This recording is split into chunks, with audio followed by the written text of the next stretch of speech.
BRS అధికారంలో ఉన్నప్పుడు గ్రేటర్లో అంతా తానై వ్యవహరించిన సీనియర్ నేత తలసాని ఇప్పుడు సైలెంట్ అయ్యారు. లోక్సభ ఎన్నికల్లో పోటీకి కూడా దూరంగా ఉండాలని భావించినట్టు తెలుస్తోంది.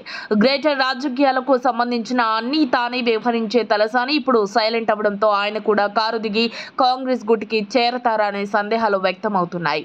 రాజకీయంగా ప్రత్యర్థులపై విమర్శలు ప్రతి విమర్శలు చేసే ఆయన కీలకమైన లోక్సభ ఎన్నికల ముందు ఎక్కడా కనిపించడం లేదు. ప్రస్తుతం తమ పార్టీ అధికారంలో లేనందున వివాదాల్లో తలదూర్చరాదనే ఆలోచనతో ఆయన ఉన్నట్లు తెలుస్తోంది.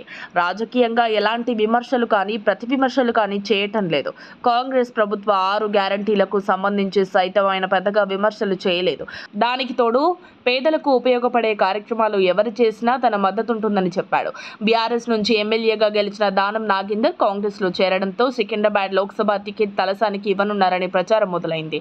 అయినా ఆయన ఎలాంటి వ్యాఖ్యలు చేయలేదు. దానం పార్టీ మార్పు గురించి ప్రతిస్పందించలేదు. గత ఎన్నికల్లో ఆయన కొడుకు సాయి కిరణ్ కు టికెట్ కోసం ప్రయత్నించి సాధించారు. ఈసారి కూడా ఆయననే రంగంలోకి దింపనున్నారని భావించారు. అయితే కేసీఆర్ తలసానిని పోటీ చేయనున్నారనే టాక్ వినిపించింది. అయితే ఆయన పోటీకి సముఖంగానే లేనని చెప్పినట్లు సమాచారం. దీంతో తలసాని వ్యవహరిస్తున్న తాజా వైఖరికి కారణం ఏమిటన్నది మాత్రం సస్పెన్స్ గా మారింది. సికింద్రాబాద్ లోక్సభ బరిలో స్థానిక ఎమ్మెల్యే పద్మారావు గౌడ్ని పోటీకి బీఆర్ఎస్ సిద్ధం చేసింది. ఈ నేపథ్యంలో తలసాని వైఖరి ఏంటి, ఆయన మౌనం ఎందుకు, కారు దిగి కాంగ్రెస్లోకి వెళతారనే సందేహాలు సర్వత్రా వ్యక్తమవుతున్నాయి. మరిన్ని అప్డేట్స్ కోసం మా కాయ్ టీవీని సబ్స్క్రైబ్ చేసుకోండి.